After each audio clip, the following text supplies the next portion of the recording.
welcome to the channel. For those of you that are just here for the review of the Beaufort jacket, I'll leave a little chapter in the timeline so you can skip the channel introduction and just go straight to the jacket. For those of you who remain, I figured I'd go through a little of what I've planned for the channel and yeah, basically why I made it and what I hope to do. One day I realized that I'm in my 30s. I should really start having some good stuff, some high quality products, and kind of stop buying fast fashion, new shoes every spring, new jackets every spring, and buy something that's crafted properly, is sustainable, maybe that my kids can inherit one day. And yeah, I just kind of went down this buy it for life rabbit hole and got super into it.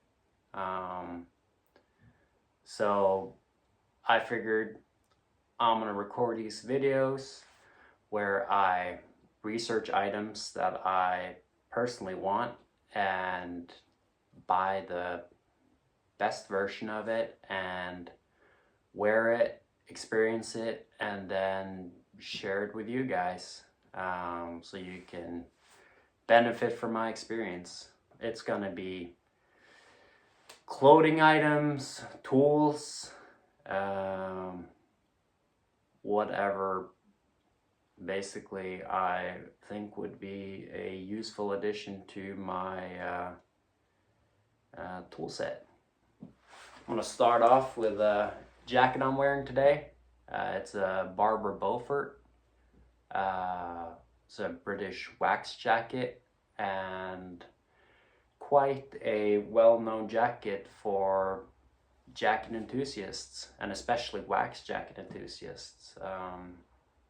When I started researching, basically I wanted a good jacket for the jacket wearing seasons. In Norway, I live on the west coast. It rains a lot, there's a lot of wind. We basically have fall at least 3 seasons out of the year. And this jacket was made for the UK climate. It is at its core a super practical rain jacket, and when doing research into jackets, they came up with Barbour, huge name.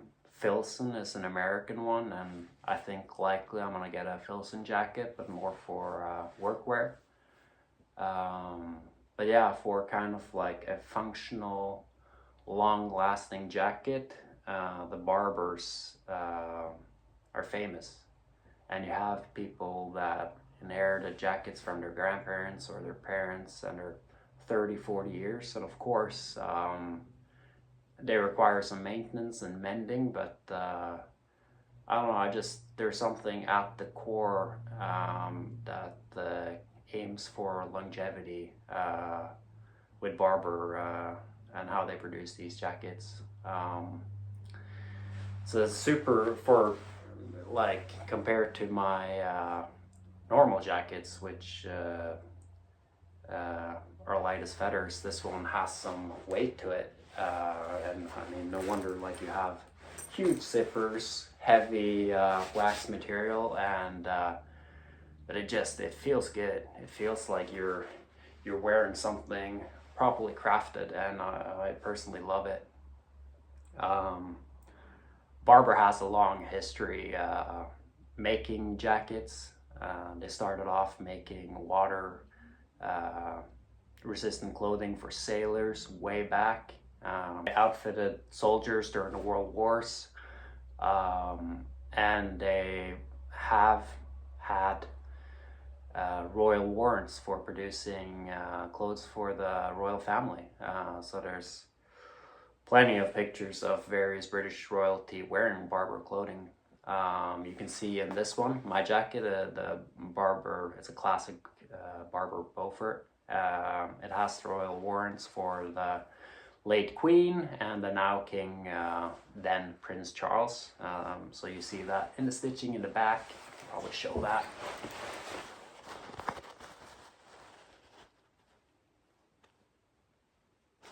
This here, and you also see that it's made in England.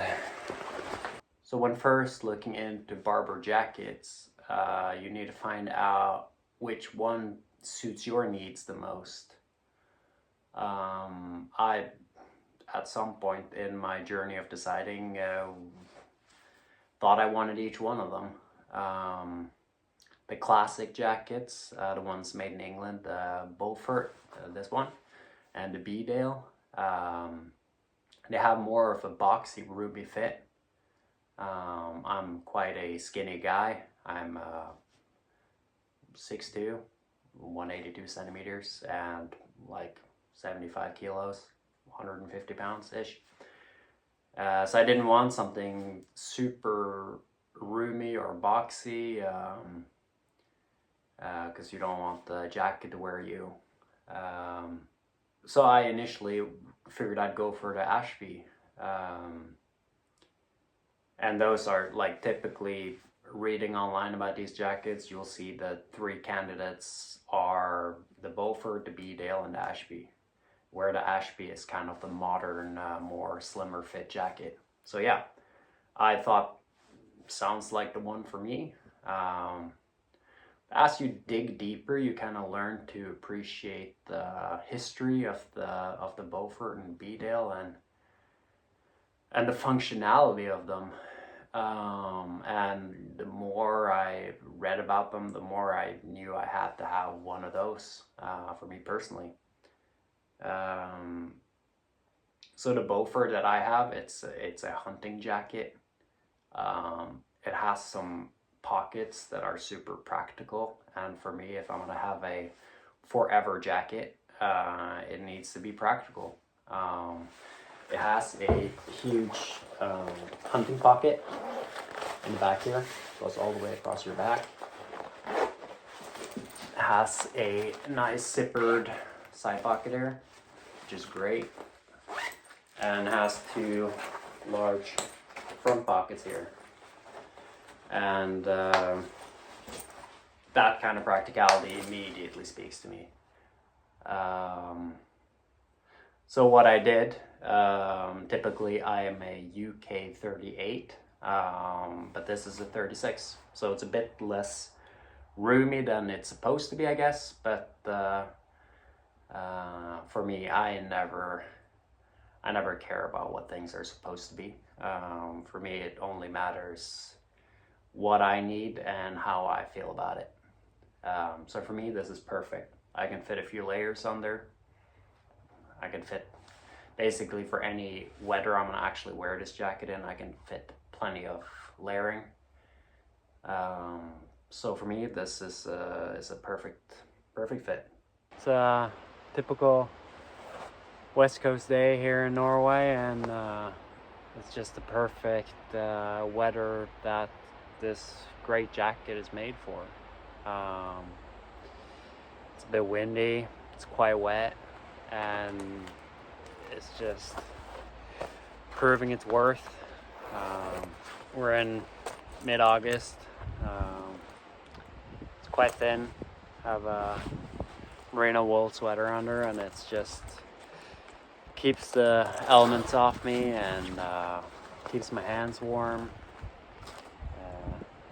Nice windproof, waterproof. Feels great. Love the pockets. Love the fit. Super practical. It's just a jacket I enjoy wearing out, especially on days like this. And I've tested it in some pretty rough weather, and so far it's definitely held up. The jacket is brand new, so I mean it should, but it's my first wax jacket, and it's not like a Gore-Tex jacket. You don't know like what degree of waterproofing it'll have, but so far I'm very impressed, and the craftsmanship is just excellent. The stitching is good. The pockets are perfect. Super practical. Super happy. One of the great things about this jacket is just that it just feels like quality. And there's just so many times where it's impressed me, both in its functionality and just how well it works. Like, if I'm taking my bike to work, I can put my laptop in the hunting pocket back here. I could just flip up the collar and easily button it up like that, obviously with my jacket closed, and it just keeps my neck all nice and cozy. When it's raining, for some reason the hood is a separate attachment. I don't know why anyone would buy a rain jacket and not want a hood, but it is what it is, and I bought it, and I mean, when I need it, I need it.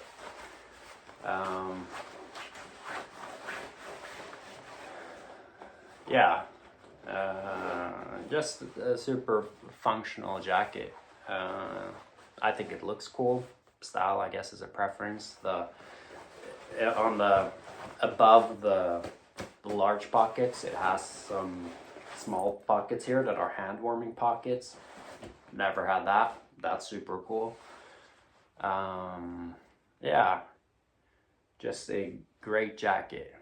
And if you care about the water resistance of it, which I personally do, you're supposed to re-wax it every year, every 2 years. I guess depending on use, you can usually see when the wax wears off and it needs it.